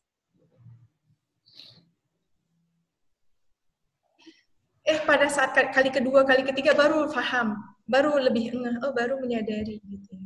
Dan ini jadi bekal kita agar selamat di dunia dan akhir. Ya, punya pandangan yang benar terhadap dunia ini. Tidak salah dengan anggapan-anggapan yang kadang banyak orang beranggapan seperti ini yang hanya anggapan apa ya? Yang bisa jadi benar, bisa jadi salah, gitu ya. Pandangan manusia yang minim ilmunya. Tapi kalau pandangan Allah yang menguasai alam semesta ini, yang menciptakan kita, pasti pandangannya adalah pandangan yang benar. Sudah kejawab? Bagaimana Bu Dewi? Ya, jadi tadi kalau saya simpulkan sedikit, mungkin antara ujian, azab, dan istidrat itu kayaknya tergantung keimanannya masing-masing orangnya ya Bu. Ya, betul. Jadi kita ya menilai diri kita sendiri kalau misalnya kita mendapatkan musibah ya. Misalnya kita ada nggak maksiat yang selama ini kita masih lakukan. Jadi kita introspeksi diri. Kalau misalnya masih ada, bisa jadi ini memang Allah ingin mengingatkan kita. Jadi ujian kita, supaya kita kembali kepada Allah, bertobat kepada Allah, kemudian berada di atas jalan yang Allah ridhoi. Ya, tapi ada yang Allah berikan kesenangan, kan akhirnya, saya nih berarti kayaknya oke-oke aja, nggak ada yang nyenggol gitu ya, nggak ada yang nyenggol, nggak ada yang ngingetin dan sebagainya, merasa benar aja gitu ya, sampai akhirnya pas di akhirat, ya tinggal menunggu azab ya. Kenapa? Karena yang kebaikannya udah diberikan semua ya, tapi tidak disisakan, tidak diingatkan ya, tidak diingatkan sesuatu yang akhirnya membuat kita kembali kepada Allah. Jadi sebenarnya bagi orang Islam itu, bagi orang yang beriman itu, ya ketika kita mendapatkan ujian dari Allah, sesuatu yang tidak kita sukai, kita akan introspeksi, apa ya kesalahan saya gitu ya. Ketika misalnya memang ternyata kita sudah berusaha untuk istiqomah dengan apa yang Allah perintahkan gitu ya. Ya bisa jadi Allah ingin mengangkat derajat kita gitu. Nah, mengenai kasus yang di Aceh itu ya, tsunami ya. Nah, ini memang disebutkan ya bahwa di dalam salah satu hadis bahwa seseorang itu akan dibangkitkan sesuai dengan keadaannya pada saat itu. Nah, termasuk keadaan keimanannya pada saat itu ya, dan memang masing-masing orang itu berbeda-beda. Ada yang pada saat itu ketika dicabut nyawanya oleh Allah ya, dalam keadaan ridho kepada Allah. Karena kan kalau orang yang beriman tahu ya bahwa mati tenggelam itu salah satu mati syahid, kategori mati syahid. Ya, di mana ketika misalnya akhirnya tidak bisa terhindar dari musibah itu, padahal sudah berusaha menyelamatkan diri tentunya ya, akhirnya ya terkena ombak yang begitu besar, ya maka akhirnya meninggal. Pada saat meninggalnya itu radiyatan mardiyah, dalam keadaan ridho kepada Allah dan Allah ridhoi, maka insya Allah meninggalnya dalam keadaan mati syahid. Tapi ada orang yang dalam keadaan dalam keadaan kufur nikmat, kufur kafir kepada Allah, atau mengingkari kekuasaan Allah gitu ya, bahkan berusaha untuk tetap pada pendiriannya gitu, keimanannya gitu ya, maka orang yang seperti ini tentu juga akan nanti dibangkitkan sesuai dengan keadaannya gitu, hisabnya ya kembali kepada Allah gitu ya. Jadi fokusnya adalah bagaimana ya kita menilai diri kita sendiri saja.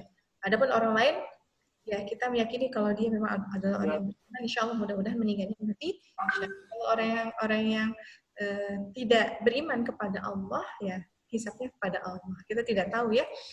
Seperti kisahnya Firaun juga kan. Firaun sebenarnya ketika hampir tenggelam itu kan, ketika tenggelam terus hampir mati, ya beriman kepada Allah. Tapi karena kondisinya sudah seperti itu, ya kan, kita ini selama nyawa belum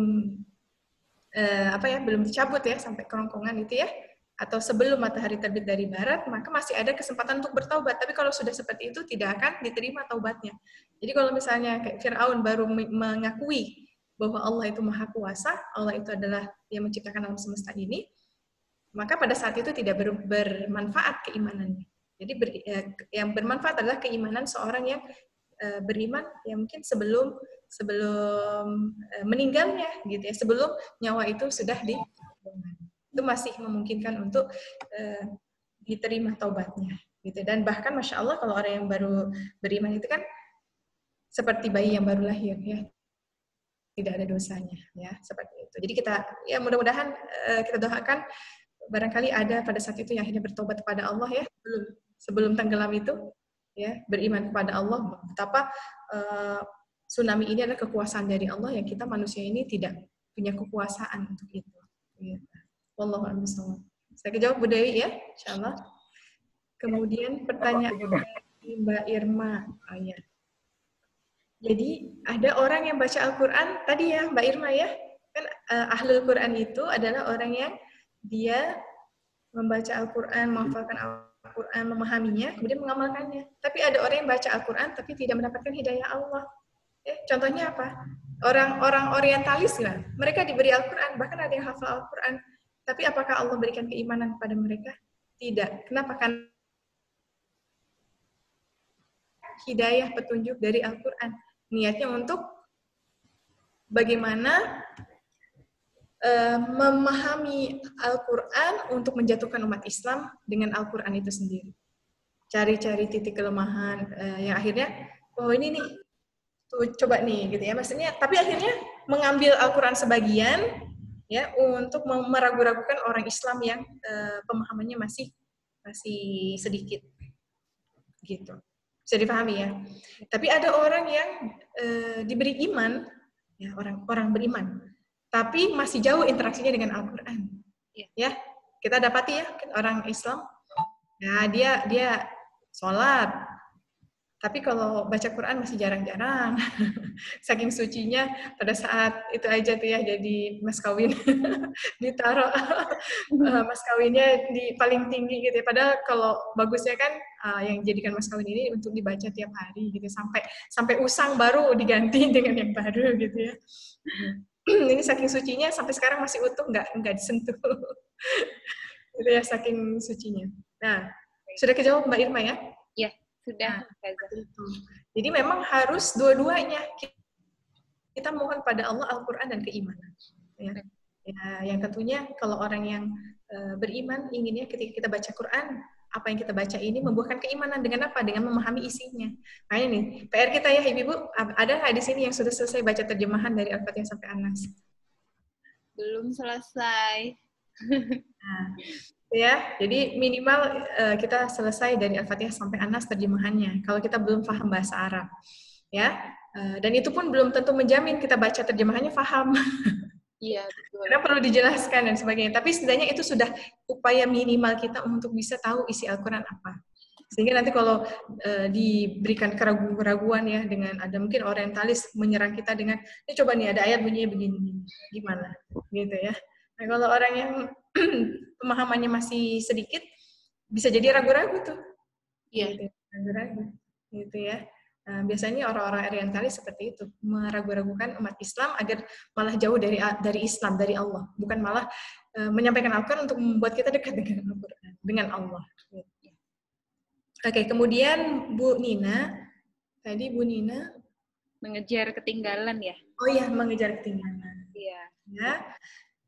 Jadi Bu Nina pasti usianya belum lebih dari 40 lah ya. Ya, Bu Nina kan?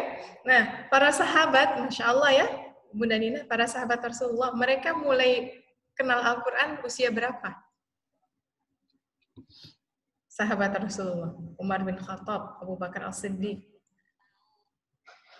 Usia 40-an lebih ya, Bu Nina, ya kan? Masya Allah. Usia 40-an ke atas. Ya, Rasulullah aja diangkat jadi Rasul itu kan usia 40. Ya. Nah, jadi masih ada harapan ya Bu Nina. Tinggal bagaimana perjuangan kita segiat para sahabat ya. Ya tentunya karena para sahabat itu orang Arab ya, lebih mudah.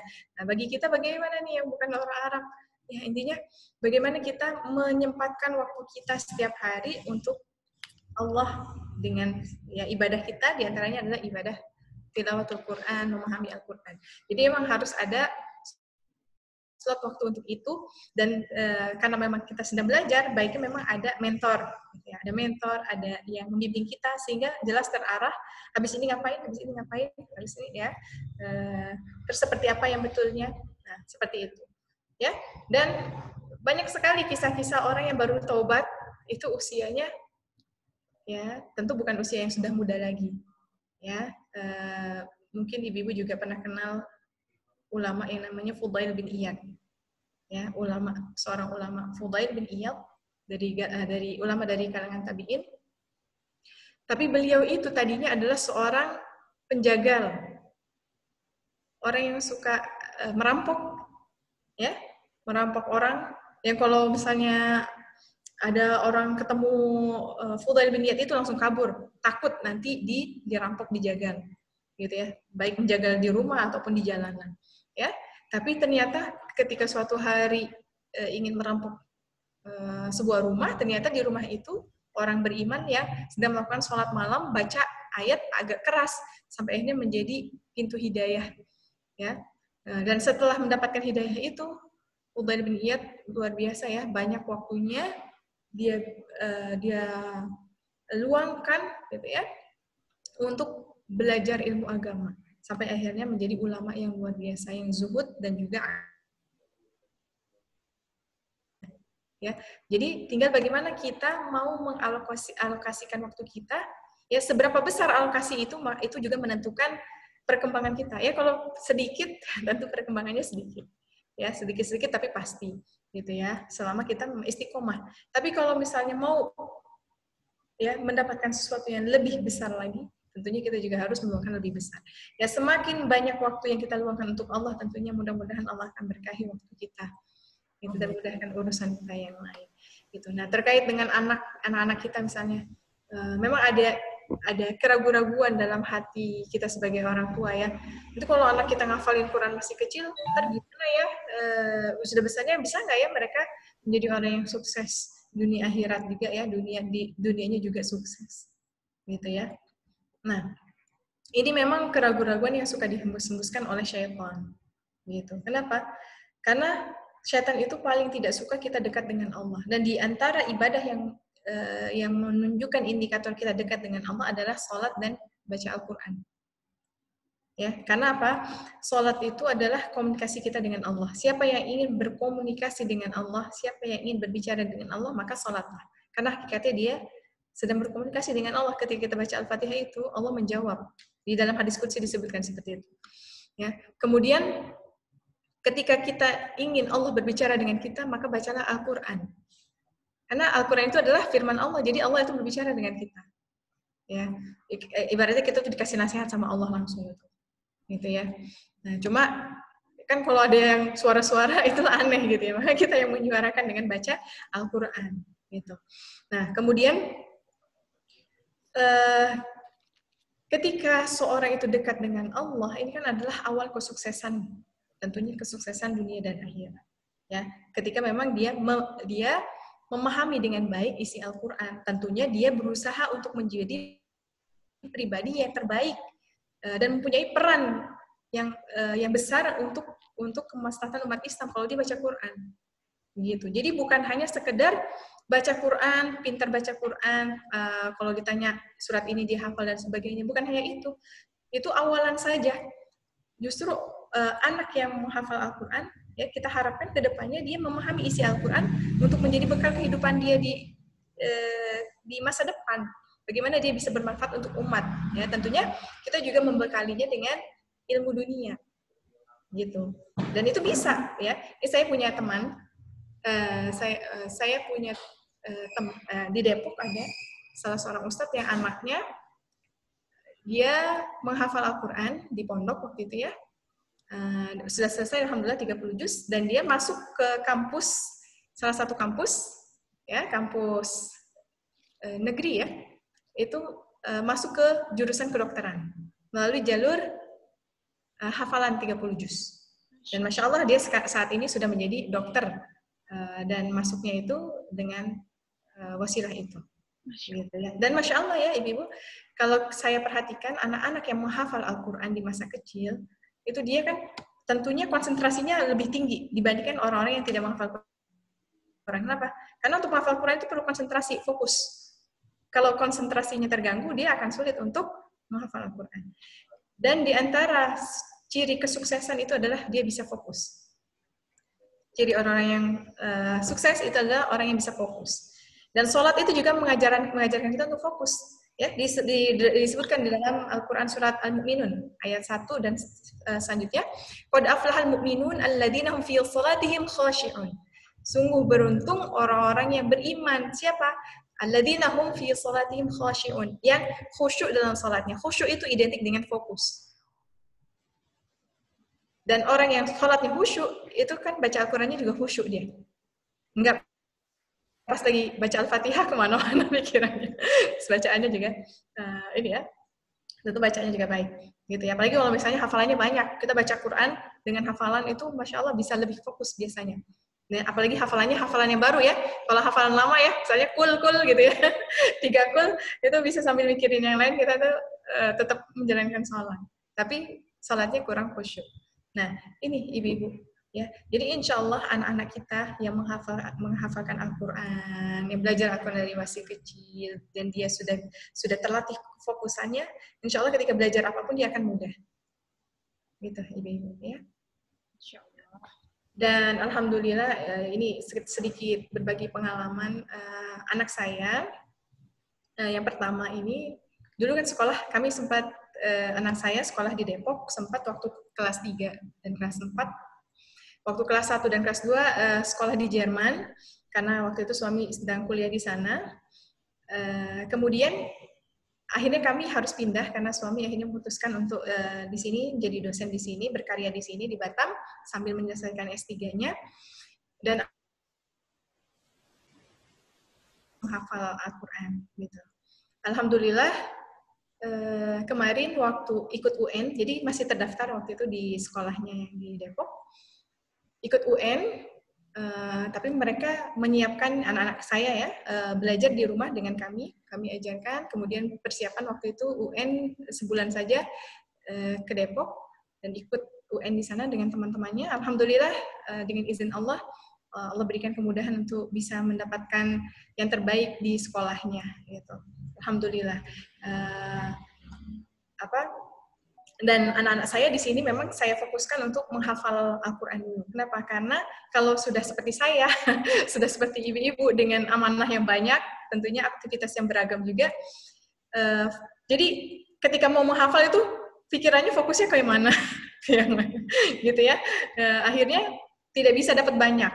Kalaupun bisa menghafal, tidak bisa sebanyak anak-anak yang pikirannya masih fresh, kemudian juga belum disibukkan dengan berbagai macam peran kita gitu ya, atau amanah-amanah seperti kita gitu ya. Jadi dia bisa lebih banyak dapat gitu, dan insya Allah bisa mudah untuk mereka menyelesaikan 30 juz ya, dan memantapkan hafalannya seperti itu. Itu Bu Nina dan Ummahatillah, mudah-mudahan sudah dijawab ya.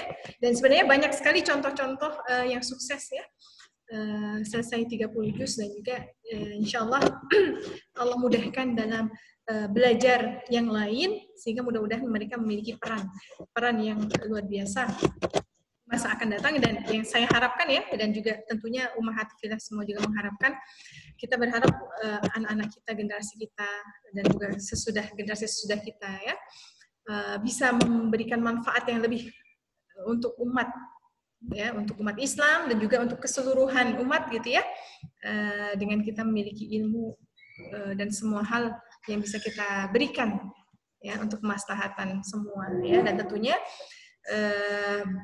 dengan punya bekal Al-Quran yang menjadi menjadi sumber inspirasi, menjadi cas ruhiyah agar keimanannya tidak goyah ya, walaupun nanti aktivitasnya di mana-mana, yang menjadi seorang pengusaha, menjadi seorang politikus, menjadi seorang ekonom, menjadi seorang apapun gitu ya, dokter dan sebagainya, tentara, tapi tentara yang punya keimanan yang mantap karena ada Al-Quran di hatinya yang dia pahami. Gitu. Itu yang akan memandu dia agar senantiasa menjadi pribadi yang sukses di dunia dan juga di akhirat. Allahumma shalli. Masya Allah. Panjang sekali ya, mohon maaf. Masya Allah. Jawabannya. Alhamdulillah sudah sampai di penghujung acara ya, sahabat-sahabat IPEMI. Sebelumnya saya pribadi merasakan banyak sekali ilmu-ilmu yang didapat hari ini, banyak sekali pencerahan, banyak sekali insight-insight baru, bagaimana cara lebih mendekatkan diri kepada Allah. Sedikit saya resum dari pelajaran atau kelas kita hari ini. Jangan pernah kita berputus asa dari rahmat Allah. Ketika kita luangkan waktu untuk Allah, waktu kita tersebut dapat membawa keberkahan. Kemudian jangan pernah merasa Allah itu nggak sayang. Dengan adanya ujian, dengan adanya cobaan-cobaan dalam hidup, bisa jadi itu menjadi penggugur dosa. Seperti yang tadi Ustazah Afifah sampaikan. Kewajiban kita sebagai manusia menjalankan hidup dengan penuh tawadu ya Ustadz ya, Ustazah ya. Baik, kalau begitu kita tutup kelas hari ini karena sudah sore ya, sudah jam 3:13 ya. Mudah-mudahan ya. Mungkin sedikit saya ya, ini ada pertanyaan dari Bu Sri, di mana kita bisa belajar bahasa Arab di usia kita. Baik. Ibu-ibu, jika memang nanti ada yang minat untuk belajar bahasa Arab, kalau saya pribadi di sini di Rumah Sahabat Quran kita buka beberapa kelas ya, karena memang memahami kebutuhan para wanita ya, karena memang terutama yang tidak punya basic bahasa Arab sebelumnya, ataupun kita bukan orang-orang yang belajar di bidang agama, itu kadang merasa sulit untuk belajar bahasa Arab, dan ingin belajar bahasa Arab tapi dengan mudah gitu ya. Nah, jadi sebenarnya insya Allah bisa ya bagi kita, terutama kalau misalnya memang tujuannya adalah untuk bisa memahami Al-Quran, kita fokus belajar bahasa Arab Quran. Bukan fokus belajar bahasa percakapan, karena kalau percakapan dan sebagainya itu luas gitu ya. Jadi sesuai dengan tujuannya, dan kita kalau belajar bahasa Arab itu lebih yang hukumnya fardu ain ya, itu adalah belajar bahasa Arab Al-Quran yang membantu kita untuk memahami Al-Quran, sehingga kita dari sana akan kalau memang ibu-ibu berminat, nanti bisa kita buka kelas, nanti ada yang mengajarkan insya Allah, ada bukunya juga, di mana kita belajar menghafalkan kosakata yang ada di juz 1 sambil menghafalkan juz 1. Ya, juz 1. Kenapa juz 1? Karena juz 1 ini adalah juz yang surat-suratnya itu, kosakata kata-katanya ini ya, banyak berulang di juz-juz yang lain, dan mudah. Gitu. Walaupun panjang-panjang ya, tapi itu mudah dibandingkan dengan menghafalkan kosakata yang ada di juz 30. Karena juz 30 banyak kata-kata yang ada di juz 30 yang tidak berulang di juz-juz yang lain. Jadi kalau yang juz 1 itu bahkan disebutkan hampir 80%-nya itu ya kosakata yang dalam Al-Quran itu ada di juz 1. Jadi ketika kita menghafalkan kosakata yang ada di juz 1 ini akan memudahkan kita untuk bisa memahami di juz-juz yang lain, juz 2 sampai juz 30. Gitu. Dan alhamdulillah sudah ada beberapa ibu-ibu usianya juga, ada yang usianya kepala 3, ada yang usianya kepala 4, Masya Allah ya, dikit lagi kepala 5, itu sudah selesai menghafalkan juz 1 dengan memahami kata-katanya. Gitu, Masya Allah. Itu selama setahun kurang lebih ya.